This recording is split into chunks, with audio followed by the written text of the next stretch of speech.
Bismillahirrahmanirrahim.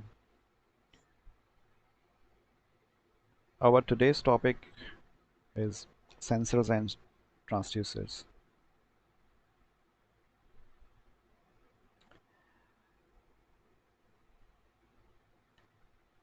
So, first of all, the definition of a transducer.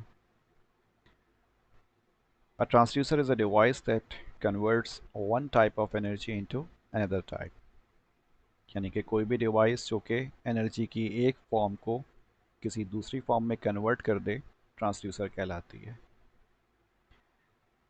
For example, इस वक्त जब हम ये वीडियो रिकॉर्ड कर रहे हैं, कि लेक्चर रिकॉर्ड कर रहे हैं, तो इस दौरान जो ट्रांसड्यूसर मैं यूज़ कर रहा हूँ वो एक माइक्रोफोन है जो कि साउंड एनर्जी को कन्वर्ट कर रही है किस में, इलेक्ट्रिकल एनर्जी में। और जब आप इस वीडियो को देखोगे और इसकी आवाज़ सुनोगे तो basically you will be listening the sound through the speaker. तो उस केस में जो इलेक्ट्रिकल एनर्जी है वो कन्वर्ट हो रही होगी किस में, साउंड एनर्जी में। तो इसका मतलब दोनों सूरतों में हमारे पास कन्वर्जन ऑफ एनर्जी हुई from one form to another form. और किसके थ्रू हुई है? Through the help of transducer. ठीक है, तो इस केस में माइक्रोफोन और स्पीकर दोनों क्या कहलाएंगे? ट्रांसड्यूसर ही कहलाएंगे। अब सवाल ये पैदा होता है कि इसकी कितनी टाइप्स हो सकती हैं ट्रांसड्यूसर की। तो डेफिनेटली इसकी बेसिकली पोजीशनिंग के हवाले से इसकी दो टाइप्स होती हैं। सबसे पहली टाइप होती है सेंसर। अगर हम ट्रांसड्यूसर को इनपुट स्टेज में लगाएं किसी भी सर्किटरी के, जो कि for the purpose of sensation इस्तेमाल हो रहा हो या किसी क्वांटिटी को सेंस करने में इस्तेमाल हो रहा हो, तो उस ट्रांसड्यूसर को हम क्या नाम देते हैं? सेंसर का नाम देते हैं। जो सेकंड टाइप है हमारे पास वो होती है एक्चुएटर। और एक्चुएटर कहाँ लगा हुआ होता है? ये लगा होता है किसी भी सर्किटरी के आउटपुट स्टेज पे। ठीक है, तो होता ये भी ट्रांसड्यूसर ही है, लेकिन फ़र्क क्या होता है? सेंसर बेसिकली कोई भी दूसरी फॉर्म ऑफ एनर्जी कन्वर्ट किस में हो रही होती है? इलेक्ट्रिकल एनर्जी में कन्वर्ट हो रही होती है। मोस्ट ऑफ द टाइम्स ऐसा ही होता है कि इनपुट स्टेज में वेरियस टाइप्स ऑफ एनर्जी, जो कि लाइट भी हो सकती है, मैकेनिकल भी हो सकती है, ठीक है, कोई भी फॉर्म ऑफ एनर्जी हो, या थर्मल भी पॉसिबल है। तो अगर ये इनपुट स्टेज पे लगा हुआ होगा तो उसे हम क्या नाम देंगे? सेंसर का नाम देंगे उस ट्रांसड्यूसर को। और अगर कोई ट्रांसड्यूसर आउटपुट स्टेज में लगा होगा तो उसको हम एक्चुएटर कहेंगे। तो एक्चुएटर यूजुअली क्या करता है? इलेक्ट्रिकल एनर्जी को कन्वर्ट किस में कर रहा होता है? किसी भी दूसरी फॉर्म में। It can be in the form of electricity to mechanical force, जैसा कि स्पीकर होते हैं, ठीक है, या फिर आ, किसी मैकेनिकल फोर्स में कन्वर्ट कर सकते हैं, ठीक है, या फिर लाइट एनर्जी में कन्वर्ट कर सकते हैं, या फिर मैग्नेटिक फॉर्म में कन्वर्ट कर सकते हैं। वॉट एवर, इसमें अगर एनर्जी की फॉर्म चेंज हो रही है तो उसे हम क्या नाम देंगे? ट्रांसड्यूसर का नाम देंगे। और अगर इनपुट स्टेज पे है तो सेंसर बोलेंगे पर्टिकुलरली, और अगर आउटपुट स्टेज पे है तो एक्चुएटर का नाम देंगे। यहाँ आपको एक सिंपल सी डायग्राम दिख रही है। हमारे पास इनपुट डिवाइस है यहाँ पे, ठीक है, और ये क्या है? माइक्रोफोन है, जो कि बेसिकली मैकेनिकल एनर्जी को, because sound is a type of mechanical energy, ठीक है, आपको पता होगा ये बात कि जो साउंड होती है वो मैकेनिकल एनर्जी होती है। तो इस मैकेनिकल एनर्जी को जो माइक्रोफोन होता है ये कन्वर्ट किस में करता है? इलेक्ट्रिकल एनर्जी में कन्वर्ट करता है। और फिर ये जाता है कहाँ पर? एम्पलीफायर में, या फिर किसी भी कंट्रोलिंग सिस्टम में जहाँ पे फिल्ट्रेशन वगैरह होती है, एम्पलीफिकेशन हो सकती है, या प्रोसेसिंग हो सकती है, वट एवर जो भी है। Then it goes to the output device. और आउटपुट डिवाइस हमारी केस में क्या है? लाउड स्पीकर है, ठीक है। तो ये माइक्रोफोन क्या हो गया हमारे पास? It will be called as the sensor in this case, and the loudspeaker will be considered as the actuator, ठीक है। ये थोड़ा सा इंटरनल स्ट्रक्चर या इंटरनल जो मैकेनिकल स्ट्रक्चर है इन दोनों ट्रांसड्यूसर्स का वो दिखाया हुआ है, मींस माइक्रोफोन का और स्पीकर का। तो लेफ्ट हैंड पे जो आप देख रहे हैं दिस इज़ माइक्रोफोन। सही। इसमें आप देख रहे हैं कि साउंड वेव्स जो हैं उन्होंने आके स्ट्राइक किया किसके साथ, इस डायाफ्राम के साथ। ठीक है, ये जो लाइन आप देख रहे हैं ब्लैक कलर की, this is diaphragm. Diaphragm basically किसी भी लेयर को कहते हैं, किसी भी कोई पतली सी लेयर हो, जैसा कि अगर क्या कह सकते हैं, आप लोगों ने ढोल देखा होगा। ठीक है, तो जो ढोल की जो दोनों साइड्स पे जो लेयर होती है, ठीक है, जो कि साउंड प्रोड्यूस करती है, उसको आप डायफ्राम कहते हो। ठीक है, इसको उर्दू में आमतौर पे शायद झिल्ली भी कहते हैं। तो खैर वो तो डेफिनेटली स्किन की बनी हुई होती है, लेकिन यहाँ पर स्किन इस्तेमाल नहीं होती है। ठीक है, यहाँ पे आप कागज़ वगैरह या गत्ता कुछ भी इस्तेमाल कर सकते हो, या कोई फॉइल हो हमारे पास, ठीक है, कागज़ की, तो वो भी यूज़ हो सकता है फॉर द फ्लेक्सिबल डायफ्राम। तो ये क्या होता है, ये फ्लेक्सिबल होता है डायफ्राम हमारे पास। ठीक है, इट इज़ फ्लेक्सिबल। और यहाँ पे आप देख भी रहे हो ये स्प्रिंग टाइप का कुछ सिंबल बना हुआ है, यानी कि इसमें क्या होगा, इसमें लचक होगी। इट कैन गो इनसाइड, यानी कि जब इससे साउंड एनर्जी आके जब स्ट्राइक करेगी, ठीक है, तो depending upon the intensity and the frequency of the sound, ये जो लेयर है, जो जो डायफ्राम है, फ्लेक्सिबल डायफ्राम, ये वाइब्रेट करेगा। ठीक है, और इस वाइब्रेशन का जो एम्पलीट्यूड होगा that will depend upon the intensity और लाउडनेस ऑफ द साउंड, यानी कि प्रेशर कितना होगा। और वाइब्रेशन की जो फ्रीक्वेंसी होगी that will depend upon the frequency of the sound wave.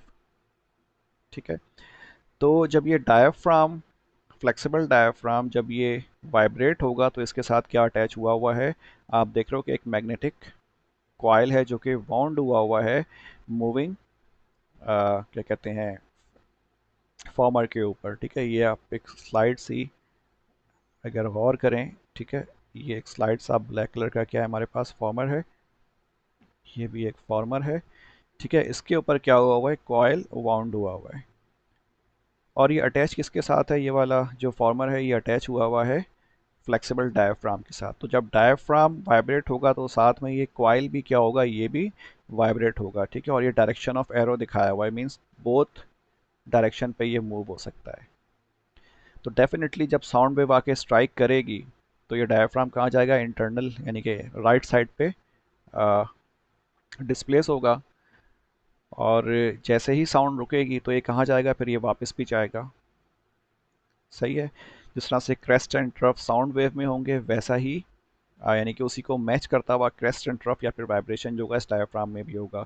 तो कॉन्सिक्वेंटली होता क्या है कि इस डायफ्राम की मूवमेंट की वजह से ये जो कॉइल होती है ये वाइब्रेट होती है या फिर मूव होती है राइट और लेफ्ट डायरेक्शन में। ठीक है, राइट और लेफ्ट डायरेक्शन में ये मूव होगी। अच्छा, अब ये जो जिस फॉर्मर पे ये इसको वाउंड किया गया है उसके अंदर आप देख रहे हैं क्या, एक परमानेंट मैग्नेट मौजूद है। तो जब ये वायर मूव होगी और ये मैग्नेट होगा तो क्या होगा, इस वायर के अंदर इलेक्ट्रोमोटिव फोर्स डेवलप हो जाएगी, यानी कि ईएमएफ डेवलप होगा या फिर वोल्टेज डेवलप होगा। और वो जो सिग्नल होगा वो आपको बेसिकली इस कॉइल के जो दोनों टर्मिनल्स हैं या जो एंड्स हैं वायर के, ठीक है, ये जो आप देख रहे हो, यहाँ से आपको मिल जाएगा। सही। इस कॉइल में ईएमएफ जनरेट होगी और वो ईएमएफ यानी कि वोल्टेज की फॉर्म है वो कहाँ पर मिल जाएगा, इन दोनों वायर्स के टर्मिनल पे मिल जाएगा। सही है। और डेफिनेटली जो इस सिग्नल का जो कि हमें इन इलेक्ट्रिकल लीड्स के एंड पे मिल रहा है, तो जो भी सिग्नल होगा उसका जो एम्पलीट्यूड और उसकी जो फ्रीक्वेंसी होगी वो मैच कर रही होगी किसके साथ, इस साउंड वेव की फ्रीक्वेंसी के साथ। सही। तो इस तरह से ये थोड़ा सा इंटरनल स्ट्रक्चर था किसका, माइक्रोफोन का। तो हमेशा ऐसा नहीं होता है, लेकिन कुछ माइक्रोफोन्स इस तरह के बने हुए होते हैं। ओके। अच्छा, कुछ में क्रिस्टल्स भी इस्तेमाल करते हैं, वो फिर एक डिफरेंट स्टोरी है। एनीवेज, तो यहाँ पर इस तरह से जो है होता है। ठीक है। तो इस केस में हमारे पास ये क्या है, सेंसर के तौर पे काम कर रहा है। और जो आप राइट साइड पे फिगर देख रहे हो ये एक स्पीकर है। स्पीकर में इसका रिवर्स होता है।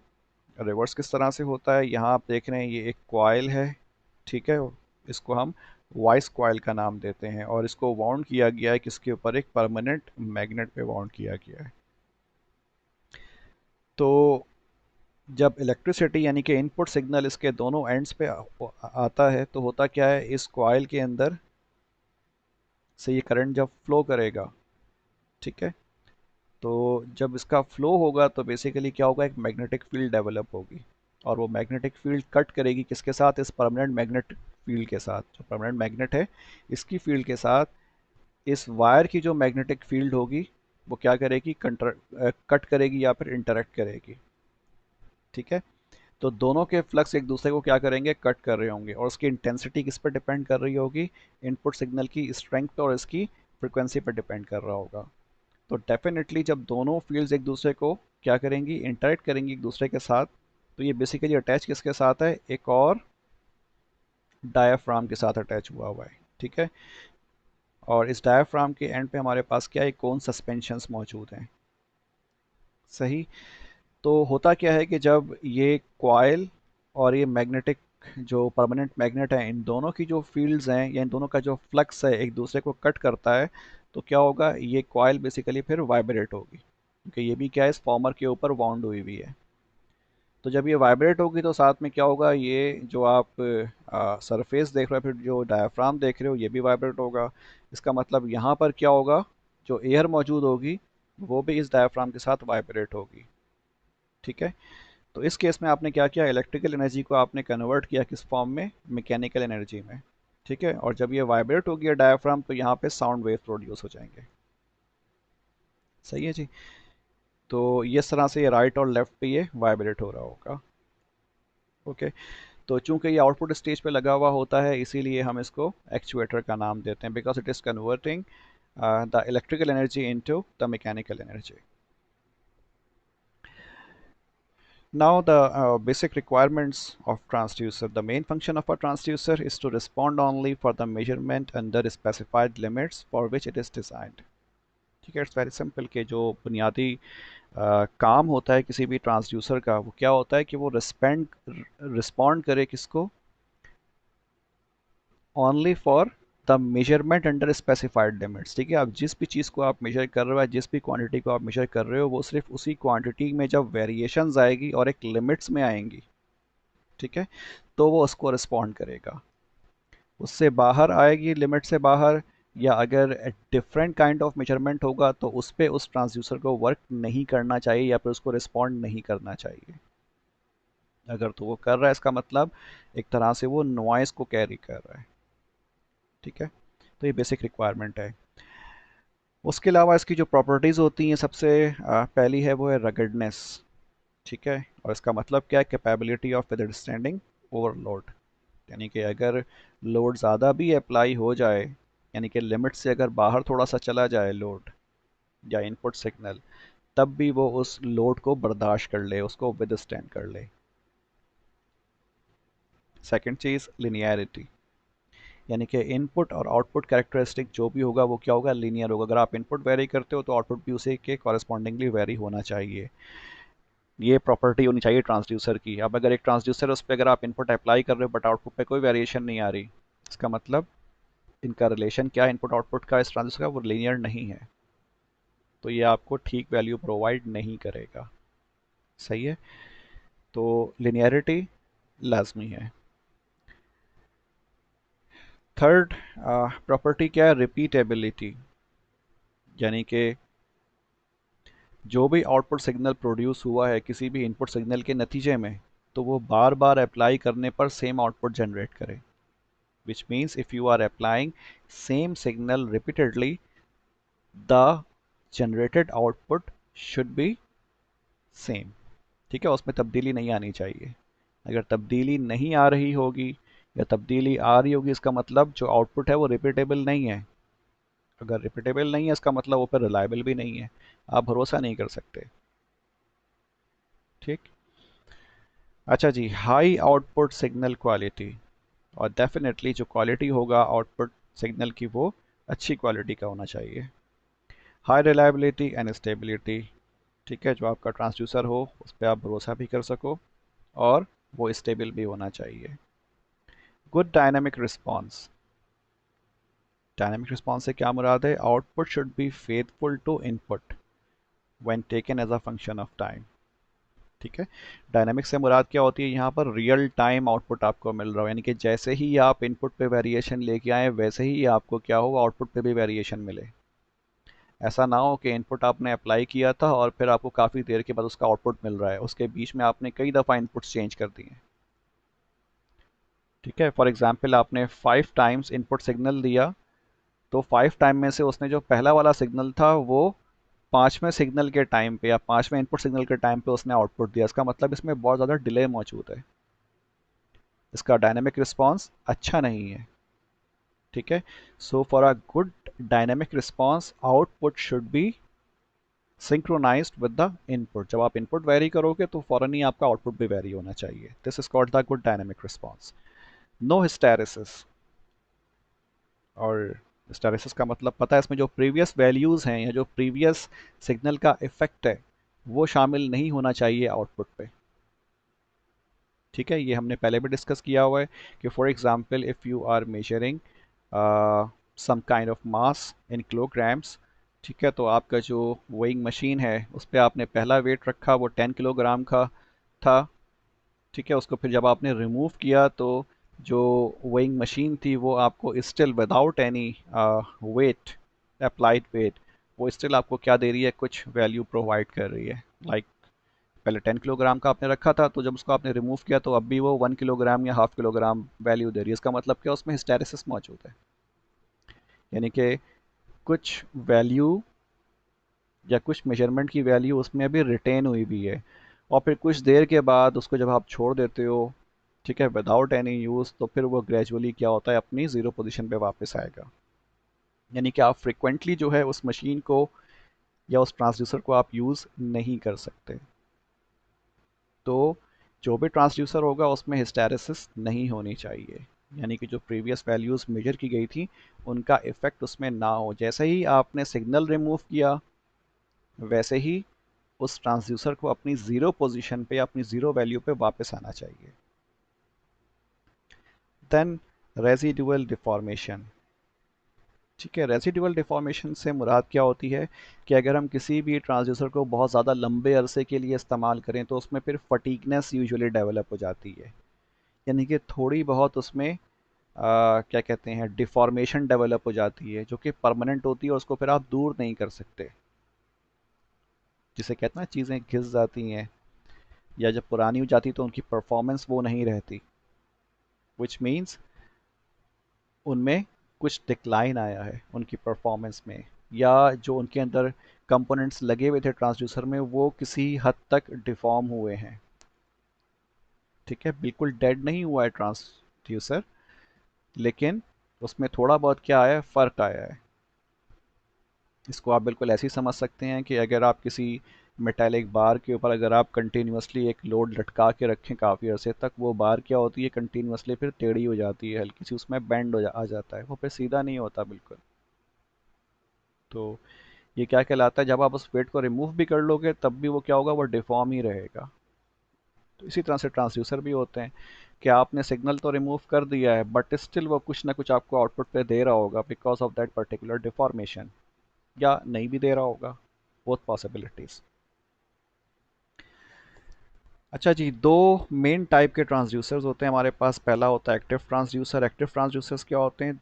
इन active transducers the output energy of active transducer is supplied entirely और almost entirely by its input signal, ठीक है। क्या मतलब हुआ? देखिए, ट्रांसड्यूसर क्या कर रहा होता है, हमें आउटपुट पे एनर्जी दे रहा होता है, ठीक है। यानी कि एक ट्रांसड्यूसर का एक इनपुट होगा और एक आउटपुट होगा। तो अभी जो हमने मिसाल देखी थी माइक्रोफोन वाली, उसमें एक मैग्नेटिक क्या कहते हैं, परमानेंट मैग्नेट था, उसके ऊपर एक क्या कहते हैं, एक फॉर्मर था जिस पे कॉइल किया हुआ था, ठीक है, और वो कॉइल बेसिकली वाइब्रेट हो रहा था because of the input mechanical energy, और आपको आउटपुट पे क्या मिल रहा था, इलेक्ट्रिकल एनर्जी मिल रही थी। तो ये जो आपको इलेक्ट्रिकल एनर्जी मिली, ये टोटली डिपेंड किस पे कर रही है, इनपुट एनर्जी पे या फिर इनपुट सिग्नल पर डिपेंड कर रही है। इसमें आपने एक्स्ट्रा इस ट्रांजिस्टर को कोई इलेक्ट्रिकल एनर्जी प्रोवाइड नहीं करी इसकी फंक्शनिंग के लिए, ठीक है। तो इसमें जो हमारा ट्रांसड्यूसर है वो खुद एक्टिव है, वो खुद पूरी की पूरी या फिर ज़्यादातर जो एनर्जी प्रोवाइड कर रहा होगा वो ट्रांसड्यूसर खुद कर रहा होगा इन the form of electrical energy, ठीक है। तो जो भी सिग्नल होगा वो पूरा इस्तेमाल हो रहा होगा ट्रांसड्यूसर के आउटपुट पे एनर्जी प्रोविजन के लिए, सही। तो माइक के केस में हमारे पास मैकेनिकल एनर्जी किस में कन्वर्ट हो रही थी, इलेक्ट्रिकल एनर्जी में। तो वो पूरी की पूरी जो इनपुट सिग्नल था, मैकेनिकल सिग्नल या साउंड सिग्नल, वो कन्वर्ट किस में हो रहा था, इलेक्ट्रिकल एनर्जी में कन्वर्ट हो रहा था। इसीलिए हम उसको क्या कह सकते हैं, एक्टिव ट्रांसड्यूसर कह सकते हैं। यहाँ पर जो आप एग्जांपल देख रहे हो थर्मोकपल की है, थर्मोकपल में क्या होता है, हम हीट एनर्जी प्रोवाइड करते हैं या आपको आउटपुट के ऊपर वोल्टेज प्रोवाइड करता है ट्रांसड्यूसर के, ठीक है। तो ये जो आउटपुट पे सिग्नल आ रहा होता है voltage, it totally depends upon the input heat या टेम्परेचर, सही है, जो कि सिग्नल है हमारे पास। सेकंड टाइप है वो है पैसिव ट्रांसड्यूसर, ठीक है। और जैसा कि इसका नाम है पैसिव, तो ये खुद जो है एनर्जी जनरेट नहीं करेगा, ठीक है। इसको जो पावर की रिक्वायरमेंट है, ठीक है, या जो हमें पावर चाहिए होगी वो हम इसको अलग से प्रोवाइड करेंगे, ठीक है ना। तो इसीलिए यहाँ पे लिखा हुआ है have an auxiliary source of power, इसके पास एक इजाफी सोर्स ऑफ पावर मौजूद होती है। This power source is necessary for the operation of passive transducers, ठीक है। और ये जो पावर सोर्स है ये लाजमी होता है किसके लिए, ऑपरेशन ऑफ पैसिव ट्रांसड्यूसर के लिए। तो यहाँ पर आपको एक टाइप का माइक्रोफोन ही दिखाया हुआ है, ठीक है। और इसमें जो है इलेक्ट्रिकल एनर्जी प्रोवाइड की गई है, क्योंकि इसमें हो सकता है परमानेंट मैग्नेट ना हो, ठीक है। इलेक्ट्रोमैग्नेट हो और फिर वही वाइब्रेशन होगी तो फ्लक्स आपस में जो है वो इंटरेक्ट होंगे और फिर हमारे पास क्या होगा, आउटपुट पे सिग्नल जनरेट होगा। सो आई मीन डिफरेंट टाइप्स के होते हैं। तो इस केस में क्या होगा, हम इसको एक्स्ट्रा इलेक्ट्रिकल एनर्जी प्रोवाइड कर रहे होंगे इस ट्रांसड्यूसर को, यानी कि इस माइक को, ठीक है। तो इसीलिए हम इसको क्या कहेंगे, पैसिव ट्रांसड्यूसर कहेंगे, सही है। तो अगर तो माइक हमारा वो खुद ही आउटपुट जनरेट कर रहा है because of the mechanical energy, तो वो एक्टिव ट्रांसड्यूसर होगा। लेकिन अगर हम माइक्रोफोन को अलग से इलेक्ट्रिसिटी प्रोवाइड कर रहे हैं, उसके बाद फिर जो है वो हमें आउटपुट के ऊपर सिग्नल प्रोवाइड कर रहा है, ठीक है, in response to the input signal, input sound signal, तो वो ट्रांसड्यूसर क्या कहलाएगा, पैसिव ट्रांसड्यूसर कहलाएगा, सही। जिस तरह हमारे पास पीजो क्या कहते हैं, माइक्रोफोन्स होते हैं, ठीक है, उनके अंदर क्रिस्टल्स होते हैं। तो जब वो क्रिस्टल्स वाइब्रेट करते हैं बिकॉज ऑफ द साउंड, तो वो क्या करते हैं, वो जनरेट करते हैं इलेक्ट्रिसिटी, ठीक है। तो वहाँ पर हमें कुछ ही एक्स्ट्रा उसकी ज़रूरत नहीं पड़ती, वहाँ पे हमें आउटपुट डायरेक्टली वैसे ही मिल जाता है, सही है। तो खैर there are many, I mean there are various types of transducers. तो आपको फिलहाल बस यही ध्यान में रखना है कि जो एक्टिव ट्रांसड्यूसर और पैसिव में क्या फ़र्क होता है। एक्टिव में हमें एनर्जी बाहर से अप्लाई नहीं करनी पड़ती या बाहर से उस ट्रांसड्यूसर को देनी नहीं पड़ती टू फंक्शन प्रॉपरली, लेकिन पैसिव में हमें देनी पड़ती है, ठीक है। It can be for the amplifying purpose as well, ये भी हो सकता है। अच्छा जी, अब जो पहली टाइप है ट्रांसड्यूसर की जो कि हम स्टडी करेंगे वो है स्ट्रेन गेज। और डेफिनेटली स्ट्रेन गेज को हम एज अ सेंसर इस्तेमाल करते हैं, यानी कि इनपुट स्टेज पे इसको इस्तेमाल करते हैं। तो इसमें थोड़ा सा थ्योरेटिकल और क्या कहते हैं, किसी हद तक कॉन्सेप्चुअल चीज़ें इसमें मौजूद हैं। तो बोर नहीं होना है, थोड़ा सा ध्यान लगा करके इसको सुन लें तो जल्दी जल्दी हम इसको कवर अप कर लेते हैं। The strain gauge is an example of a passive transducer that uses the variation in electrical resistance in wires to sense the strain produced by a force on the wires, ठीक है। Strain gauge, strain gauge किसकी example है, एक passive transducer की example है, ठीक है। Passive transducer, इसका मतलब इसको वर्क करने के लिए या इसको फंक्शनल कंडीशन में लेके आने के लिए हमें बाहर से एनर्जी प्रोवाइड करनी पड़ेगी, यानी कि इलेक्ट्रिकल एनर्जी इसको देनी पड़ेगी। सही। That uses the variation in electrical resistance. तो ये जो स्ट्रेन गेज होता है ये क्या करता है, ये variation in electrical resistance in wires, ठीक है, इसको इस्तेमाल करता है। यानी कि एक तार होगी, तार की जो रेजिस्टेंस होती है नॉर्मल इलेक्ट्रिसिटी के लिए, ठीक है, उसको वेरी करता है ये, to sense the strain produce by a force on the wire, ठीक है। किस चीज़ के लिए, सेंस करने के लिए उस स्ट्रेन को जो कि कोई भी फोर्स उस वायर के ऊपर अप्लाई हो रही हो। यानी कि अगर एक तार है और अगर हम उस तार को स्ट्रेच करें या इलोंगेट करें या खींचें तो क्या होगा, उसमें स्ट्रेन डेवलप होगा उसके। हम उस तार को जब खींच रहे हैं तो इसका मतलब क्या है, हम उस पर स्ट्रेस अप्लाई कर रहे हैं। उस स्ट्रेस के नतीजे में क्या होगा, उस तार में स्ट्रेन डेवलप होगा, ठीक है। तो ये स्ट्रेन क्या होता है, चेंज होगा, ठीक है ना। अगर हम तार को उसकी अलोंग द लेंथ अगर हम स्ट्रेच करते हैं, फॉर एग्जांपल अगर हम यहाँ पे एक वायर बनाते हैं, ठीक है, इसको हम स्ट्रेच करते हैं तो फोर्स इस जानिब लगाएंगे, ठीक है, ये हमने फोर्स लगाई तो क्या होगा, इसकी लेंथ में इजाफा हो जाएगा। लेकिन जब लेंथ में इजाफा होगा तो क्या होगा, इसकी जो डायमीटर है वो थोड़ा सा कम होगा, ठीक है। लेंथ में इजाफा होगा तो इसका क्रॉस सेक्शनल डायमीटर कम हो जाएगा। साथ ही तो आपको पता है जब लेंथ में इजाफा होता है तो भी रेजिस्टेंस बढ़ती है, और जब डायमीटर कम होता है तो भी रेजिस्टेंस बढ़ती है। इसका मतलब जब ये नॉर्मल कंडीशन में होगा तार तो उसकी रेजिस्टेंस कुछ और होगी, लेकिन जब ये इलोंगेट हो जाएगा, ठीक है, तब इसकी रेजिस्टेंस क्या होगी, कम हो जाएगी, सॉरी तब बढ़ जाएगी इसकी रेजिस्टेंस, ठीक है, बिकॉज इसकी लेंथ में इजाफा हो गया, साथ में क्रॉस सेक्शनल एरिया भी जो है इसका बढ़ गया, ठीक है। तो आपको पता है ना कि जो रेजिस्टेंस होता है वो डायरेक्टली प्रोपोर्शनल होता है लेंथ के, और इन्वर्सली प्रोपोर्शनल होता है किसके, एरिया के। तो ये क्रॉस सेक्शनल एरिया जो हो रहा है, ठीक है, ये कम हो जाएगा, सही, और लेंथ क्या होगी, बढ़ जाएगी। तो जब लेंथ बढ़ेगी तब भी रेजिस्टेंस बढ़ेगा, जब एरिया कम होगा तब भी रेजिस्टेंस क्या हो जाएगा, बढ़ जाएगा।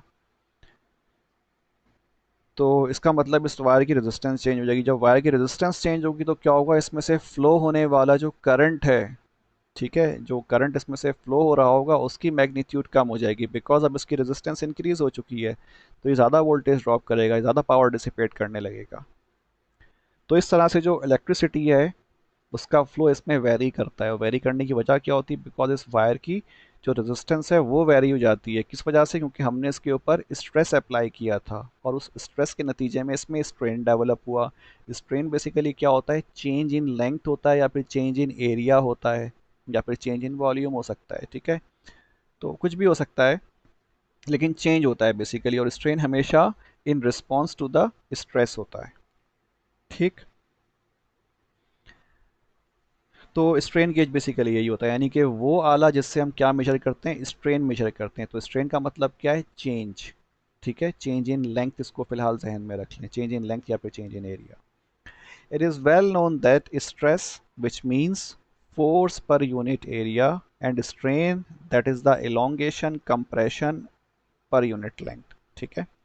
जाहिर सी बात है स्ट्रेन चेंज है ना लेंथ में, तो ये लंबाई खिंच भी सकती है और कम भी हो सकती है। चेंजेस दोनों तरह के पॉसिबल हैं, पॉजिटिव भी और नेगेटिव भी, ठीक है। तो ये elongation compression per unit length है, यानी कि 1 मीटर लेंथ में कितना इजाफा हुआ या फिर कितना कम हुआ वो स्ट्रेन कहलाएगा, जिसको हम यूजुअली यंग्स मॉडुलस का नाम भी दिया करते थे, ठीक है जी। इन अ मेंबर और portion of any object under pressure, ठीक है। तो स्ट्रेस के नतीजे में जब स्ट्रेन डेवलप होगा किसी भी ऑब्जेक्ट में, या किसी भी ऑब्जेक्ट के मेंबर, मेंबर से मुराद क्या है, कोई हिस्सा, ठीक है, कोई बीम हो सकता है, कोई पिलर हो सकता है, एनीथिंग, कोई भी पोर्शन हो सकता है, ठीक है। तो उसमें स्ट्रेन डेवलप हुआ because of the applied stress, ठीक है, और वो ऑब्जेक्ट क्या था, अंडर प्रेशर था। So it is directly related to the modulus of the elasticity, ठीक है जी। तो ये बेसिकली क्या किससे रिलेट हुआ हुआ होता है, ये मॉडुलस ऑफ द इलास्टिसिटी से भी रिलेट हुआ। जाहिर सी बात, जब स्ट्रेस होगा तो स्ट्रेन होगा, जब आप स्ट्रेस रिमूव करोगे तो वो बॉडी अपनी ओरिजिनल शेप में वापस आएगी बिकॉज ऑफ इलास्टिसिटी। ठीक है, अगर वापस नहीं आती है तो इसका मतलब वो बॉडी डिफॉर्म हो गई, यानी कि ऊपर परमानेंट डिफॉर्मेशन है, उसकी परमानेंट चेंज है। तो ऐसी चीज़ को हम एज अ ट्रांसड्यूसर इस्तेमाल नहीं कर सकते because we have to use a transducer repeatedly. ठीक है जी। Okay, conventionally to measure strain instead of stress to serve as an index of pressure strain gauges. हम आमतौर पे स्ट्रेन को इस्तेमाल करते हैं स्ट्रेस की जगह पर। ठीक है, कहने का मतलब क्या है, देखें हमें मेजर करना है प्रेशर, और प्रेशर क्या होता है, स्ट्रेस होता है। ठीक है, force per unit area is, ठीक है, एफ डिवाइडेड बाय ए, ये क्या होता है, स्ट्रेस होता है, या फिर ये प्रेशर भी होता है। तो अगर हमें स्ट्रेस मेजर करना हो या स्ट्रेन या प्रेशर मेजर करना हो तो हम इसको इन टर्म्स ऑफ स्ट्रेस या प्रेशर मेजर नहीं करते हैं, हम इसको in terms of strain measure करते हैं, यानी कि इसकी हम मेजरमेंट इनडायरेक्टली कर रहे हैं। स्ट्रेन किस में, ऑब्जेक्ट में स्ट्रेन। जैसा अभी हमने एक वायर को देखा, जब वायर इलोंगेट हो गया, ठीक है, ये वायर क्या हुआ, जब इलोंगेट हुआ तो इसमें स्ट्रेन हो गया। तो एक्चुअली हम क्या कर रहे थे, we were measuring stress, but जब ये इलोंगेट हुआ तो इसकी इलोंगेशन के हिसाब से क्या होगा, इसमें स्ट्रेन डेवलप हुआ, और उस स्ट्रेन की वजह से क्या होगा, इसकी रेजिस्टेंस में वेरिएशन आएगी। तो एक्चुअली हमने स्ट्रेस को मेजर किया किसमें, किसकी क्या कहते हैं, किसकी टर्म्स में, स्ट्रेन की टर्म्स में हमने इसको मेजर किया, या with the help of strain developed because of the stress. ठीक है, उसकी मदद से हमने क्या किया, मेजर किया किसको, स्ट्रेस को। ठीक है, तो एक्चुअली इस स्ट्रेन की वजह से क्या होगा, इसकी यानी कि जितना स्ट्रेन होगा कॉरेस्पॉन्डिंगली उतना ही क्या होगा, हमारे पास रेजिस्टेंस जो होगा वो चेंज हो जाएगा। तो अगर हम इस रेजिस्टेंस को मेजर करेंगे, जो कि बेसिकली रिलेट किससे हुआ हुआ होगा, स्ट्रेन से रिलेट हुआ हुआ होगा। ठीक है, तो हमें क्या मालूम हो जाएगा, we will know the applied pressure और स्ट्रेस इनडायरेक्टली। ठीक है, तो ये बात जहन में रखें कि conventionally to measure strain instead of stress, यहाँ पे टू नहीं आएगा, यहाँ पे कन्वेंशनली की जगह पर वन आ जाए, वी आएगा। ठीक है, it should be we. Conventionally we measure strain instead of stress to serve as an index of pressure. ठीक है, आमतौर पे हम क्या करते हैं, हम मेजर करते हैं किसको, स्ट्रेन को, इंस्टेड ऑफ स्ट्रेस। ठीक है, to serve as an index of pressure measurement, ताकि हम प्रेशर को मेजर कर सकें। अच्छा जी, in metal conductor, if a metal conductor is stretched और कंप्रेस्ड, अगर कोई मेटल कंडक्टर स्ट्रेच होता है या कंप्रेस होता है, इट्स रेजिस्टेंस चेंजेस, उसकी रेजिस्टेंस क्या होती है, चेंज होती है, हमने पहले भी डिस्कस किया, on account of the fact that both the length and diameter of the conductor changes. ठीक है, लेंथ भी चेंज होगी और डायमीटर भी चेंज होगा उसका। There is also a change in the value of resistivity, उसकी वजह से क्या होगा, उसकी रेजिस्टिविटी चेंज हो जाएगी। आपको पता है रेजिस्टिविटी क्या होती है, change in resistance per unit length. ठीक है, या फिर resistance per unit length, resistivity होती है, और हर मटेरियल की डिफरेंट होती है। तो अगर एक कॉपर की वायर है, उसकी रेजिस्टिविटी नॉर्मल कंडीशन में क्या होगी, डिफरेंट होगी, बट व्हेन यू स्ट्रेच और कंप्रेस दैट वायर, तो उसकी जो पर यूनिट लेंथ रेजिस्टेंस होगी वो क्या हो जाएगी, वो चेंज हो जाएगी। इसका मतलब उसकी रेजिस्टिविटी चेंज हो गई। इसको हम क्या कहते हैं, इसको हम पीजो रेजिस्टिव इफेक्ट का नाम देते हैं। ठीक है, जब भी हम किसी कंडक्टर को कंडक्टर को अगर हम क्या करेंगे, अंडर स्ट्रेन लेके आएंगे, ठीक है, उसकी लेंथ में इजाफा या कमी करेंगे, तो क्या होगा, उसके अंदर पीजो रेजिस्टिव इफेक्ट डेवलप होगा। सही, यानी कि change in resistance because of the pressure. तो पीजो आमतौर पे वहाँ इस्तेमाल करते हैं जहाँ पर प्रेशर का और इलेक्ट्रिसिटी का आपस में रिलेशन मौजूद हो। ठीक है, तो यहाँ पर भी क्या है, यहाँ पे भी प्रेशर की वजह से क्या हो रहा है, रेजिस्टिविटी चेंज हो रही है या फिर रेजिस्टेंस चेंज हो रही है कंडक्टर की। ठीक है, okay, therefore resistance strain gauges are also known as piezo resistive gauges. इसीलिए वो स्ट्रेन गेजेस जो कि रेजिस्टेंस टाइप टाइप की होती हैं उसको हम आमतौर पे क्या कहते हैं, पीजो रेजिस्टिव गेजेस कहते हैं। Many detectors and transducers example load cells, torque meters, pressure gauges etcetera employ strain gauges as transducers.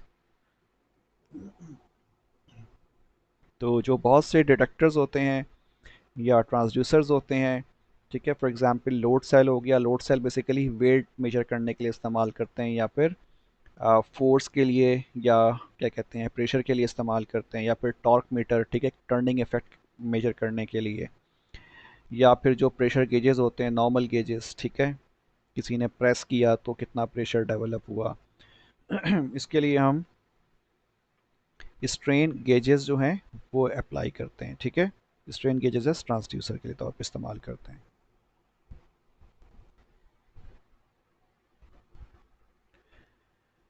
Next, when a gauge is subjected to a positive stress, its length increases while its area of cross section decreases. ठीक है, it's very simple कि अगर हम positive stress apply करते हैं तो length में इजाफा हो जाता है। ठीक है, पॉजिटिव स्ट्रेस का मतलब खींचना, इलोंगेशन। तो इलोंगेशन जब होती है तो लेंथ में इजाफा होता है और साथ में जो क्रॉस सेक्शनल एरिया होता है वो कम हो जाता है।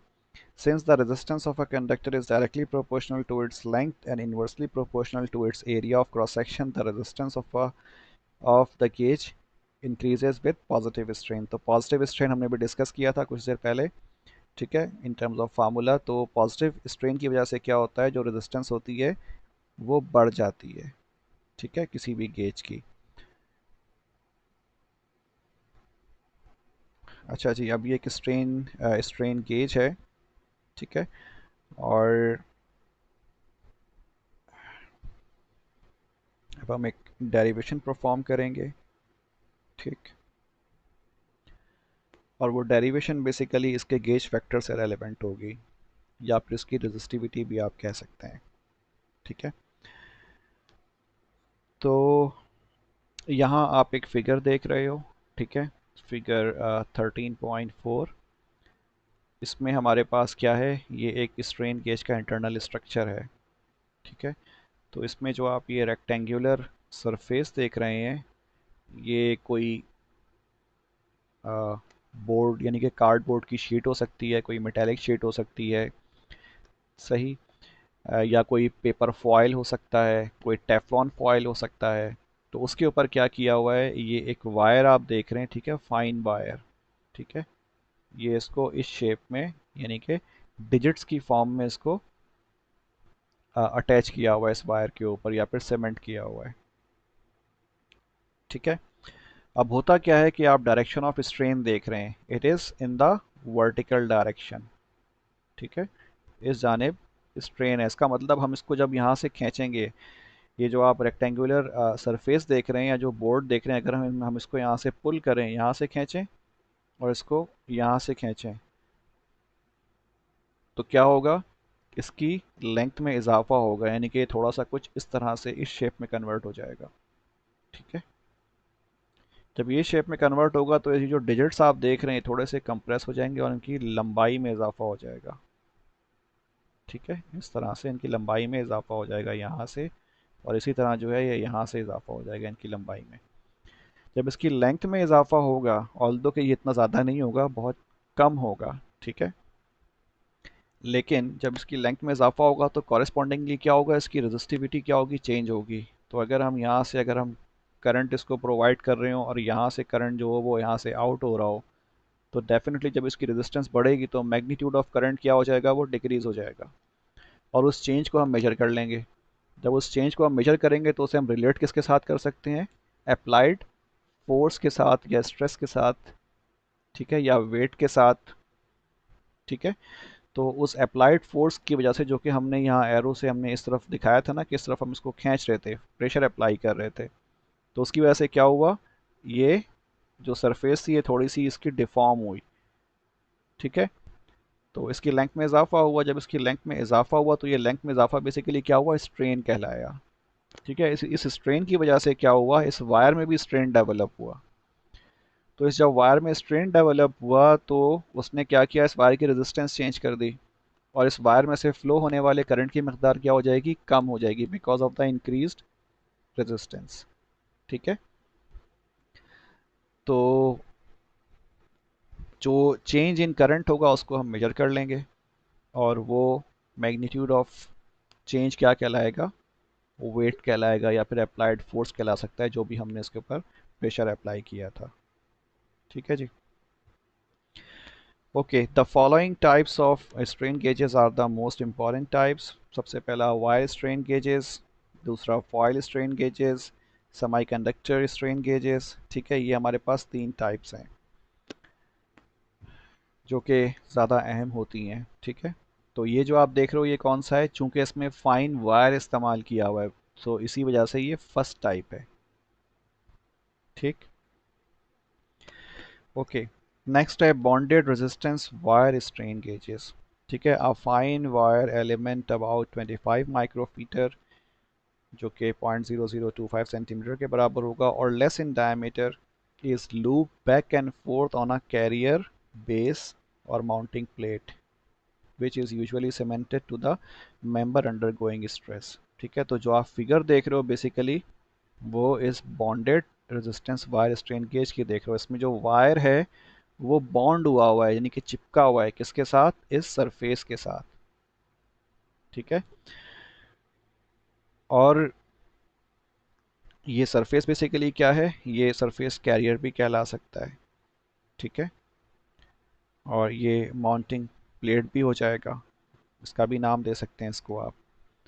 तो इस वायर को हमने इस माउंटिंग प्लेट के ऊपर अटैच किया हुआ है, और ये बैक एंड फोर्थ, ठीक है, इसको वाउंड किया हुआ है। सही है जी, लूप की फॉर्म में। अच्छा, और इस पूरे पूरे जो सेटअप आप देख रहे हैं, इसको उठा के हम कहाँ लगाएंगे, किसी भी उस मेंबर के साथ या उस बॉडी के साथ जिस बॉडी में क्या हो रही होगी, स्ट्रेस अप्लाई हो रही होगी। तो जब वो बॉडी डिफॉर्म होगी तो साथ में ये जो माउंटिंग प्लेट है और ये जो स्ट्रेन गेज का जो पूरा पूरा सेटअप है, ये भी क्या होगा, डिफॉर्म होगा उसके साथ। ठीक है, हमने इसको अटैच कर देना है, यानी कि इसको सीमेंट कर देना है, चिपका देना है उसके साथ।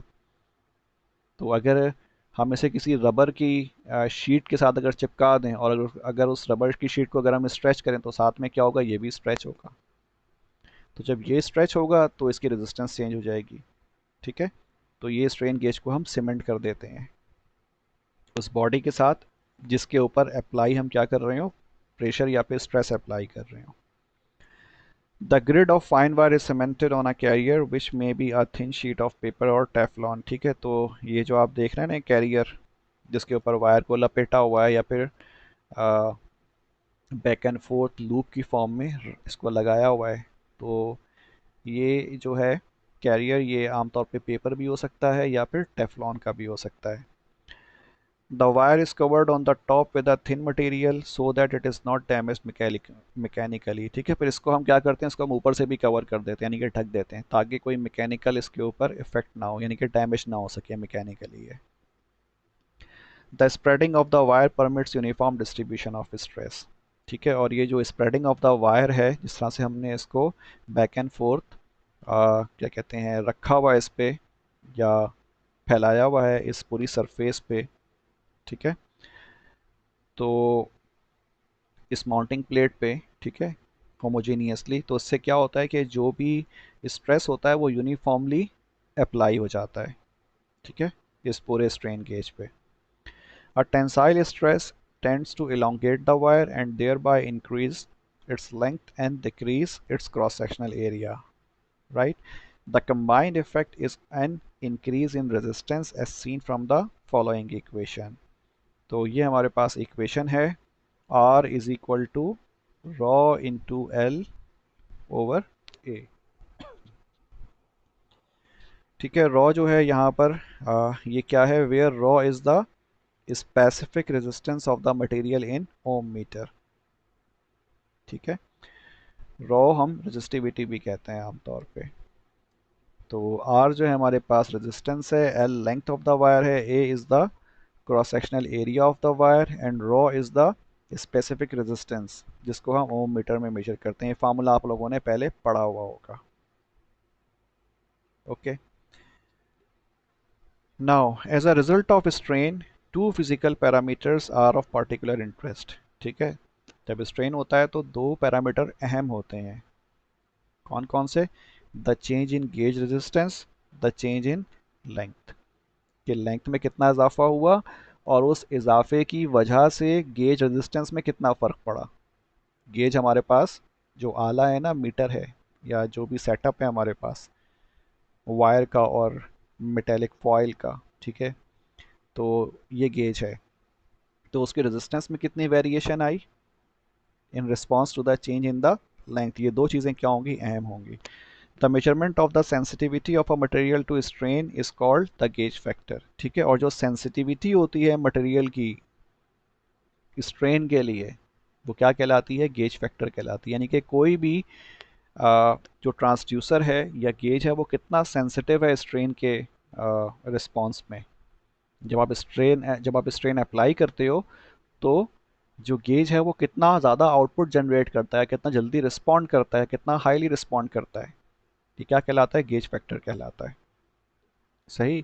फॉर एग्जांपल हमारे पास दो स्ट्रेन गेजेस हैं और हम दोनों स्ट्रेन गेजेस के ऊपर 1 किलोग्राम की फोर्स अप्लाई करते हैं।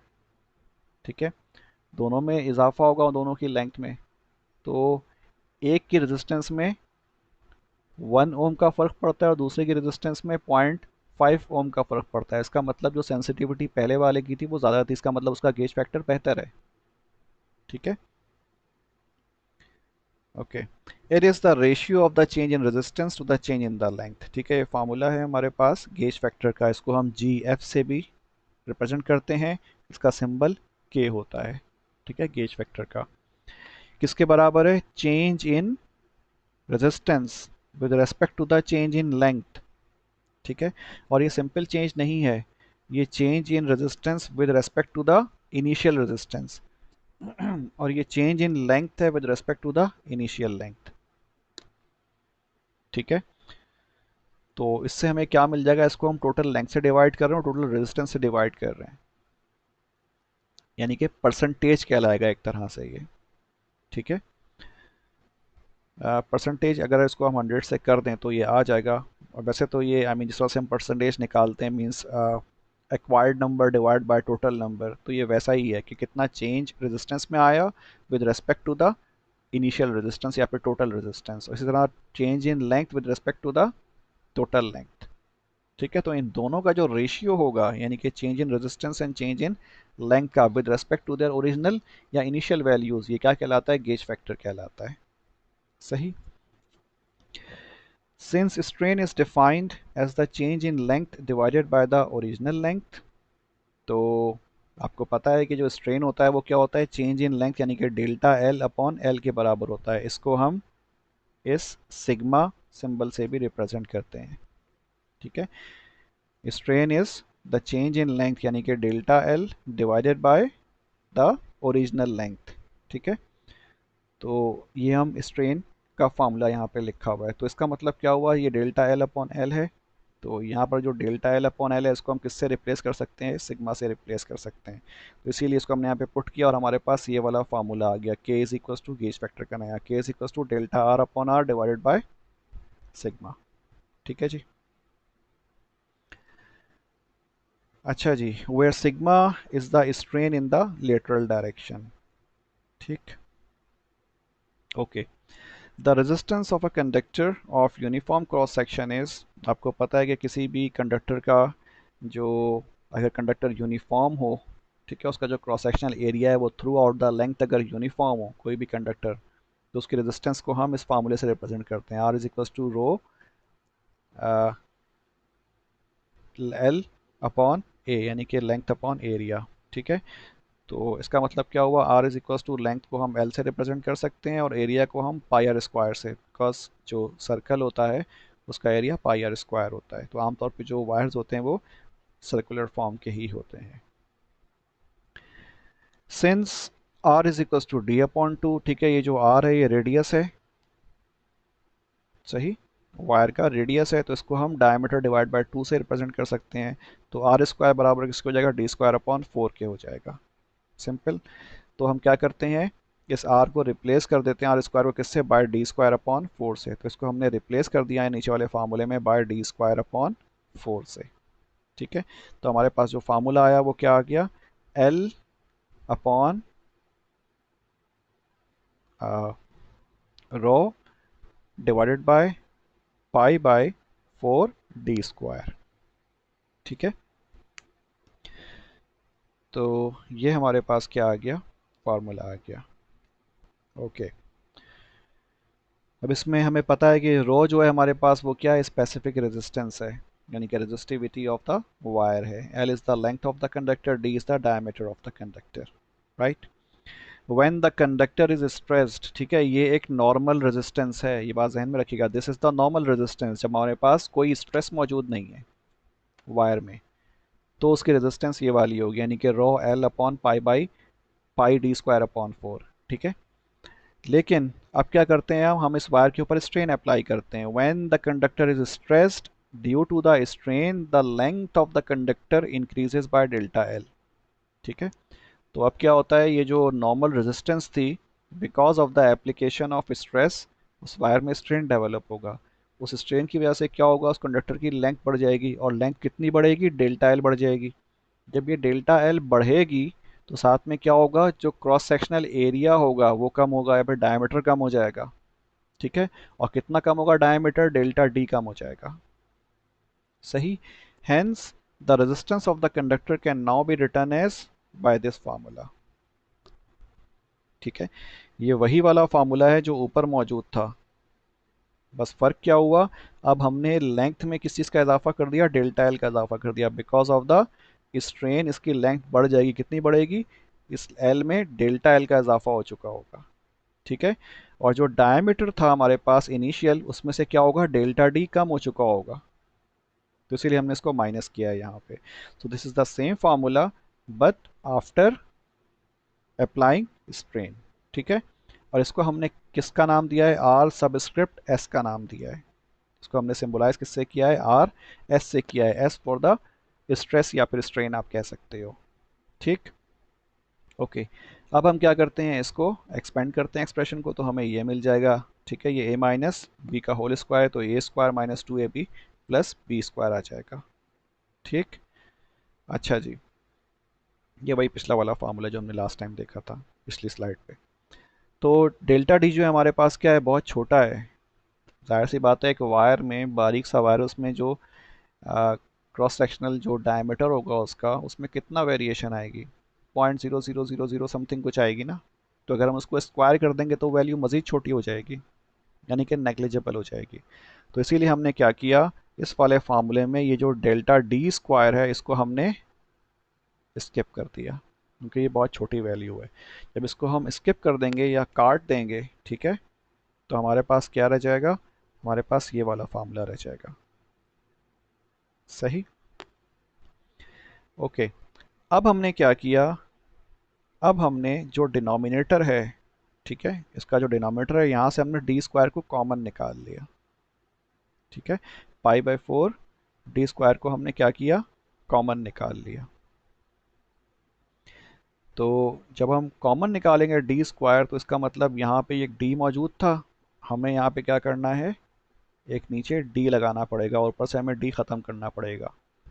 सही है। तो इसीलिए यहाँ पे क्या आ जाएगा, डिनोमीटर में हमारे पास डी आ जाएगा, और यहाँ से डी स्क्वायर बाहर आ चुका है, तो ये क्या बन जाएगा, 1 रह जाएगा हमारे पास। तो हमारे पास ये वाला फार्मूला आ जाएगा। ठीक है। इसको हम मज़ीद थोड़ा सा क्या करेंगे, अरेंज करेंगे, तो हमें ये मिल जाएगा। सही। और इसमें अरेंजमेंट कुछ ख़ास नहीं है। इसमें क्या है, यहाँ से न्यूमरेटर से आपने एल कॉमन निकाल लिया, तो यहाँ से ये एल बाहर आया हुआ है। ठीक है।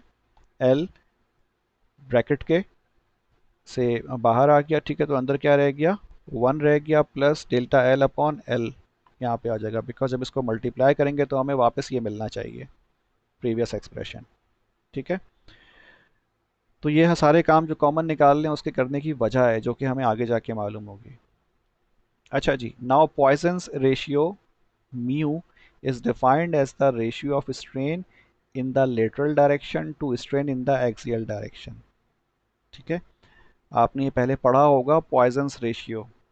ये क्या होता है, डेल्टा डी अपॉन डी, यानी कि ratio of strain in the lateral direction. Lateral direction क्या होती है, ठीक है, to the strain in the axial direction. सही।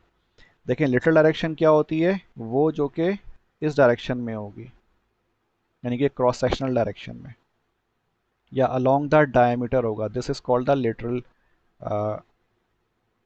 स्ट्रेन।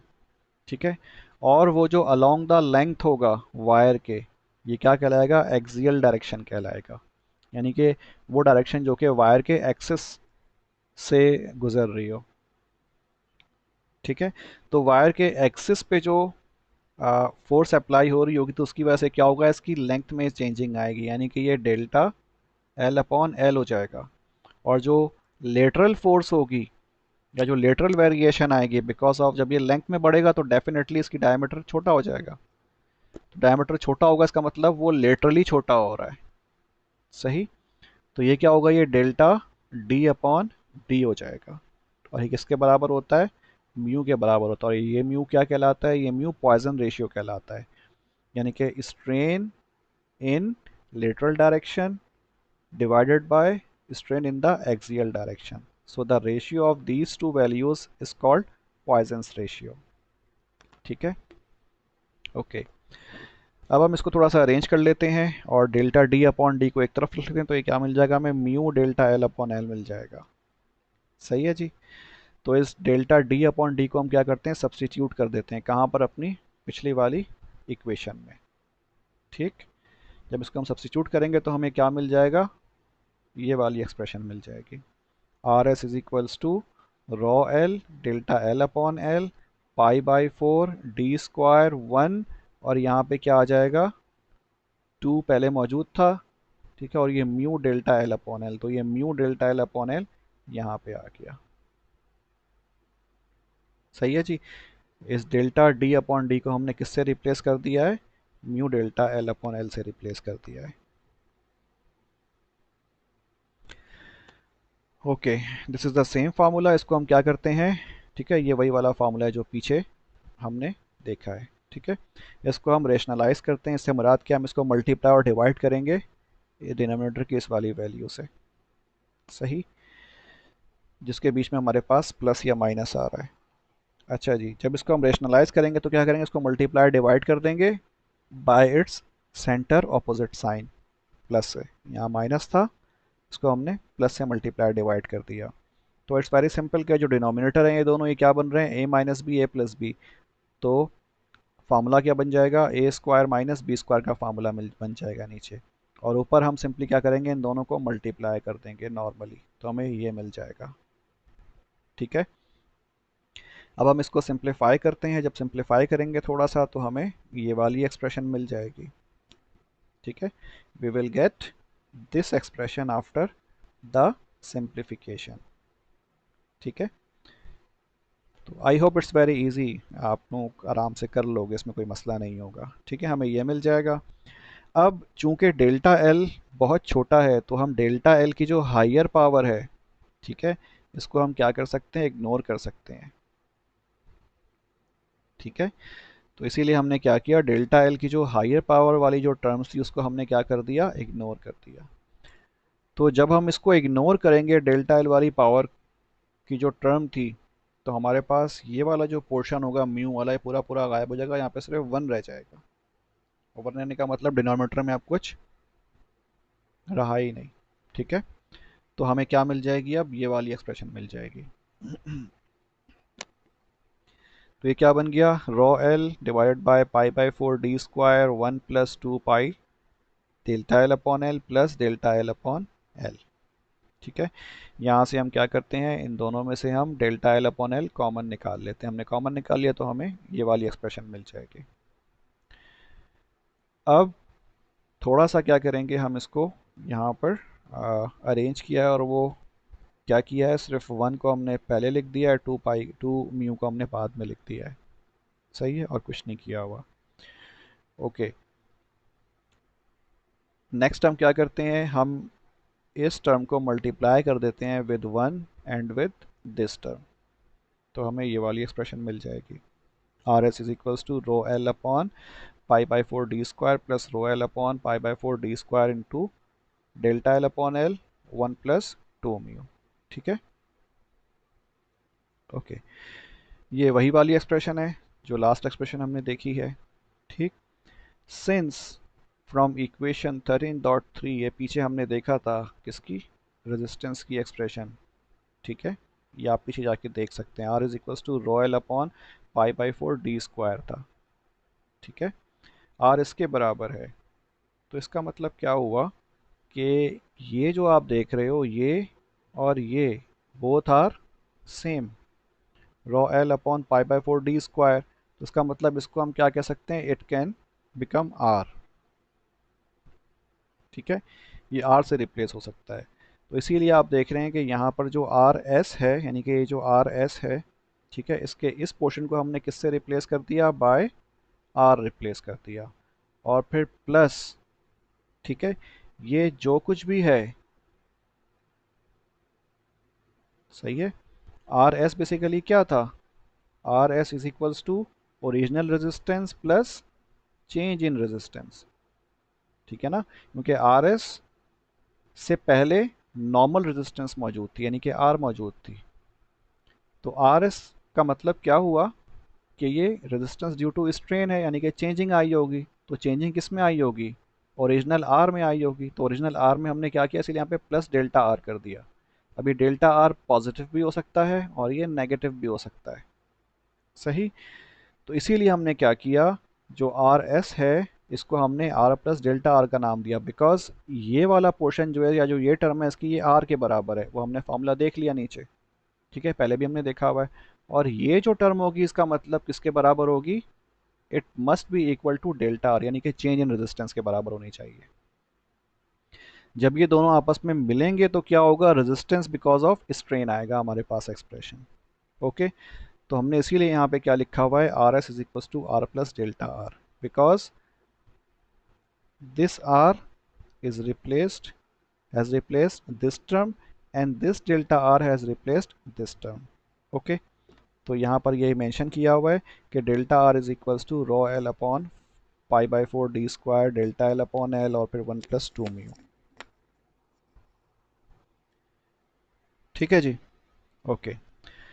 अब हमने शुरू की स्लाइड्स में क्या देखा था, गेज फैक्टर, और इसका फार्मूला क्या था, change in resistance with respect to the change in length या फिर स्ट्रेन, जो कि सेंसिटिविटी भी कहलाती थी।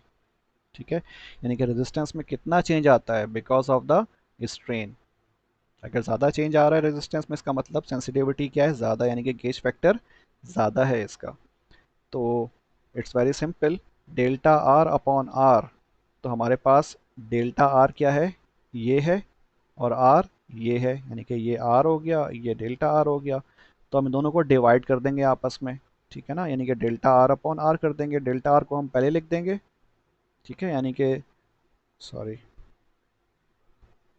यानी कि ये क्या हो जाएगा, rho L upon pi by four D square into delta L over L और फिर one plus two mu divided by क्या हो जाएगा, रो एल, ठीक है जी, divided by pi by four D square.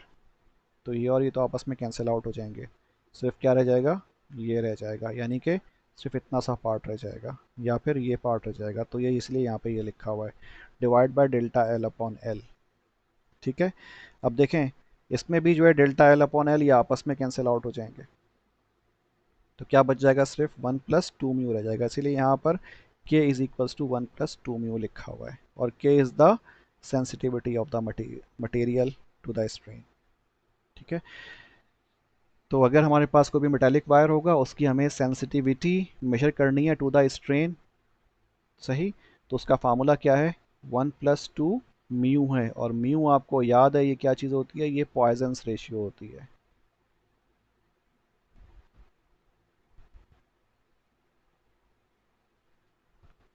सही, यानी कि change in lateral dimension divide by change in axial dimension.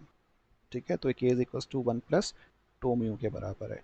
अब एक छोटी सी एग्जांपल है, आ resistance strain gauge with a gauge factor of 2 is cemented to a steel member. और इसमें कुछ नहीं करना है आपको, बस calculate the change in resistance आपको कैलकुलेट करना है। Change in resistance means delta R आपको कैलकुलेट करना है। ठीक है, अच्छा जी, आपको स्ट्रेन दिया हुआ है ये। ठीक है, स्ट्रेन ऑफ 1 इंटू 10⁻⁻⁶ यूनिट नहीं है इसकी। अच्छा जी, if the original resistance value of the gauge is 130 ohm. ठीक है, जो ओरिजिनल रेजिस्टेंस था यानी कि आर आपको गिवन था वो 130 ओम गिवन था। ठीक है, आपको स्ट्रेन गिवन यानी कि डिनोमीटर आपको गिवन है। सही है जी, और आपको गेज फैक्टर गिवन है 2। तो बस ये वैल्यूज पुट करें और डेल्टा एल फाइंड कर लीजिए, इट्स वेरी सिंपल। अच्छा जी, स्ट्रेन गेज एप्लीकेशन।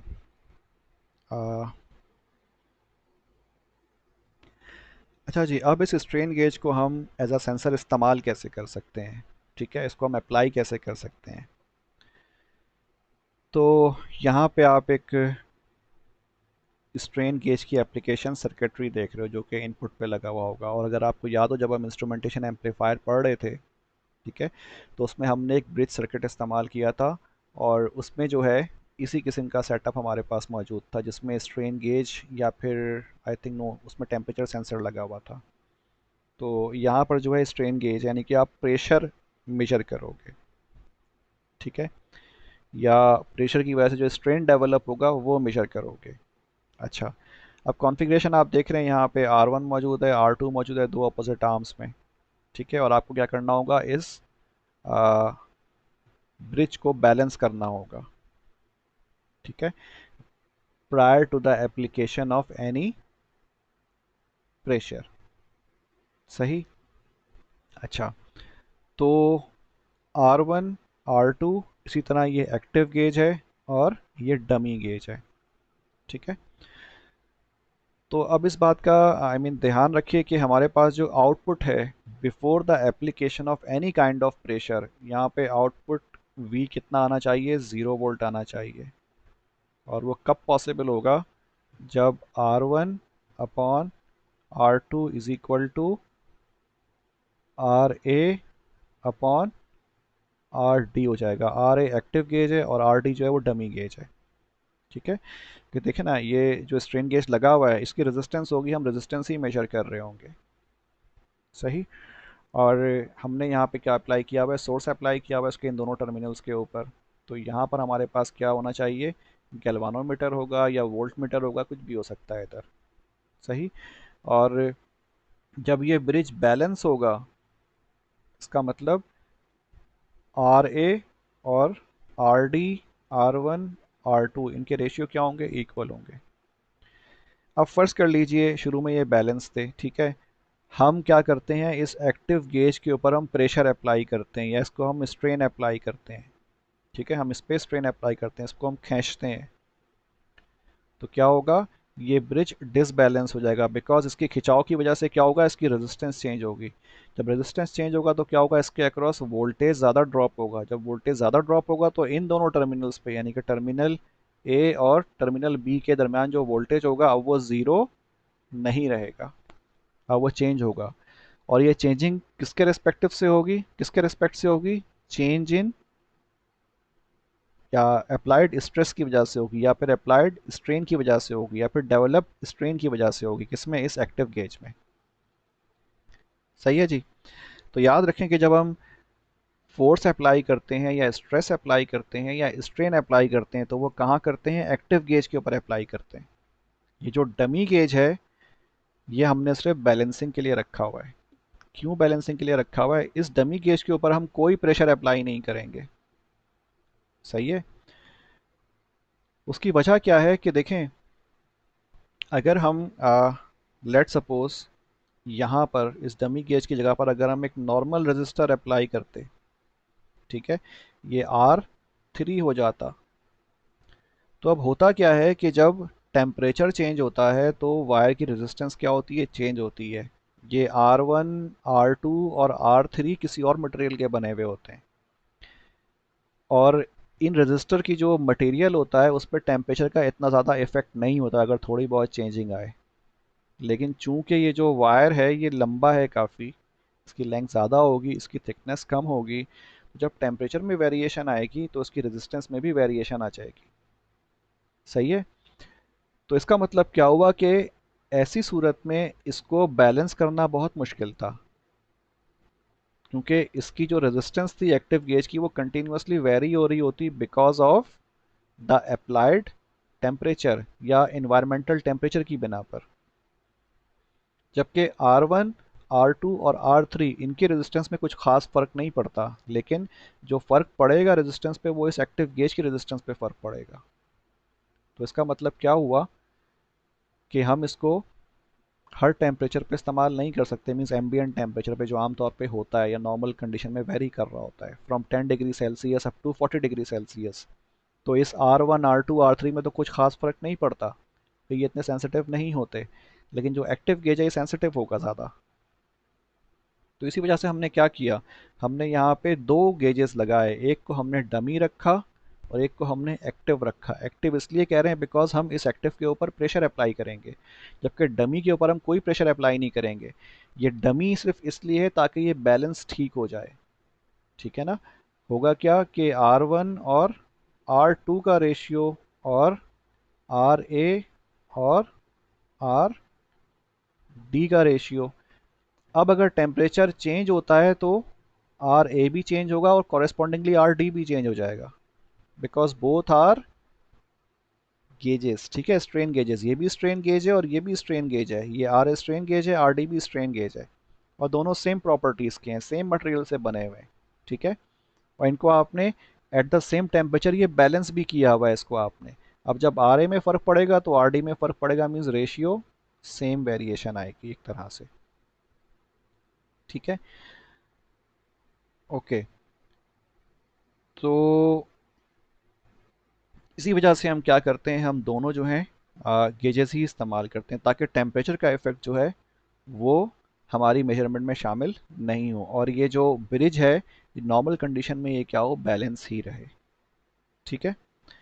अब क्या होगा अगर हम एक्टिव गेज के ऊपर प्रेशर अप्लाई करते हैं, तो टेम्परेचर प्लस प्रेशर, अब इसकी रेजिस्टेंस ज़्यादा बढ़ेगी, इसकी रेजिस्टेंस नहीं बढ़ेगी।